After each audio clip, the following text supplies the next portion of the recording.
গ্রামে যুব সমাজের এত বড় একটা অনুষ্ঠানের আয়োজন করলেন, এর মূল উদ্দেশ্যটা কি?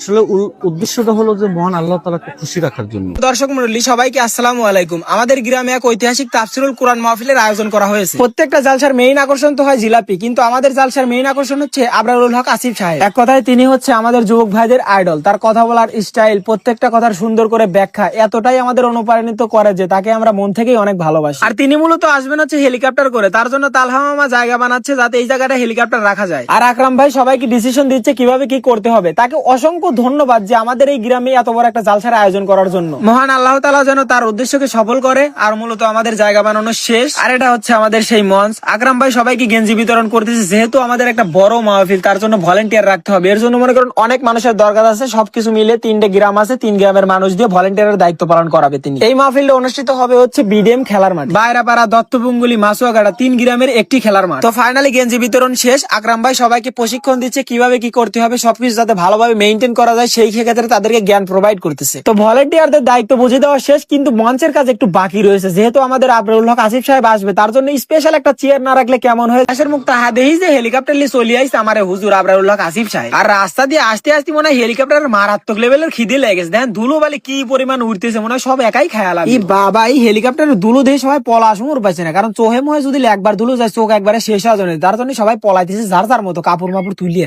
আবরারুল হক আসিফ সাহেব আইসের জন্য এই মাঠে এত মানুষ হওয়া হয়েছে। এর আগে এই মাঠে আমি এত মানুষ কোনোদিনও একসাথে দেখি। একবার দেখেন কত মানুষ, এত মানুষ আপনি কোনদিন একসাথে দেখছেন নাকি? কমেন্ট করে অবশ্যই জানাবেন। মানুষজন ওয়াজ শুনবে রাইছে নাকি হেলিকপ্টার দেখবে রাইছে, এইটাই তো আমি বুঝতেছি না। এত আমার মাথাটা তো একবার খেয়াল এলো, এত মানুষ হবে কিসের জন্য? তো মেলা দিনের সাধনা আমার পুরনো বের যাচ্ছে। আমাদের মঞ্চে আবরারুল হক যে নাবিয়ে পড়তেছে সুন্দর ভাবে, হেলিকপ্টার থেকে নাবিয়ে মাবিয়ে ওয়াজ মাজ করবি। একটু দেখবেন আপনারা, দেখলি ভালো লাগলি কমেন্টে জানাবেন। আর তা কারা কারা পছন্দ করেন তারা অবশ্যই লাইক কমেন্ট শেয়ার করে আমাদের পাশেই থাকবে। অবশেষে যে নামিয়ে গেল আবরারুল হক আসিফ সাহেব, এদের মানুষজন দেখেন কত মানুষজন, ভলেন্টিয়ার সরাসমুর পাইতেছে না। এই কি পরিমাণ মানুষ, এত মানুষ আমি এর আগে কোনোদিনও দেখিনি, এত মানুষ। আর তার প্রত্যেকটা ওয়াজ মাহফিলে মেলা মেলা মানুষ হয়, এটা ইতিহাস সাক্ষী দেয়। তার ওয়াজ মাহফিলে কোনোদিনও ফাঁকা থাকে না, জায়গা দেওয়াই মুশকিল হয়ে যায়। আর এতে আমার পছন্দের একজন বক্তা। তো অবশেষে আবরারুল হক আসিফ সাহেব তার চেয়ারে বসে পড়লেন। এর জন্য অসংখ্য ধন্যবাদ আমাদের আকরাম ভাইয়ের জন্য। এই আশাটা আমাদের এলাকাবাসীর পূর্ণ হলো। তাকে দেখাও অনেকটা স্বপ্নের মতোই। আমি এই তাফসীর মাহফিল করতে এসে আপনাদের দুটো কোরআনের কথা শোনার জন্য বড় বড় আলেম এখানে উপস্থাপক করি, সেই কাজে কিছু লোক বাধা বিঘ্ন হয়ে দাঁড়ায়। আসলে আমি বুঝি না আমি আপনাদের কি অন্যায় কোনো কাজ করতেছি। আমি তো মানুষের কাজের জন্য ব্যয় করতেছি, আমি কষ্ট লাগে। আকরাম ভাইয়ের কথাগুলো শুনে আসলে আমার অনেক খারাপ লাগলো। আমরা এমন একটা দেশে বাস করি ভাই, আমরা মানুষকে সাহায্য সহযোগিতা করতেই চাই না, এবং কি কেউ যদি সাহায্য সহযোগিতা করতে চায় তাকেও তা করতে দেয় না, বরং বাধা সৃষ্টি করে। আমি ছোট মানুষ হিসেবে একটা কথা বলতে চাই, কেউ যদি আমার এই ভিডিওটা দেখে থাকেন, সে অন্তত মানুষের যদি সাহায্য সহযোগিতা না করতে পারেন, বরং ভাই প্লিজ অনুরোধ, আপনি কখনো তার ক্ষতি করেন না। এইটুকুই আপনাদের কাছে আমার। আজকালকার মেয়েরা চরিত্রবান যুবককে বাদ দিয়ে টাকা পাইলে টাকলার সঙ্গে বিয়ের পিড়িতে বসে যায়।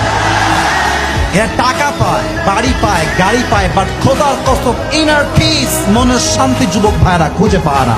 কাউকে ঠকিয়ে কেউ কখনো সুখী হতে পারে না। আপনি বেঈমানি করবেন, আল্লাহ আপনার সমস্ত সম্মান মাটির সঙ্গে মিশিয়ে মেচাকার করে দিবে, ঠিক কিনা বলা? যুবকরা আমাকে ভালো না বেসে যাবে কোথায়?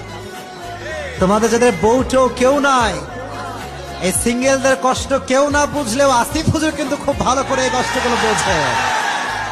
এজন্য এই ভালোবাসাকে আল্লাহ তাআলা ইসলামের জন্য কবুল করুন, এই সকলেই পড়ুন আমিন। বেঈমানের জন্য সবচেয়ে বড় শাস্তি হচ্ছে মানুষ অনেক আজব প্রাণী ভাই।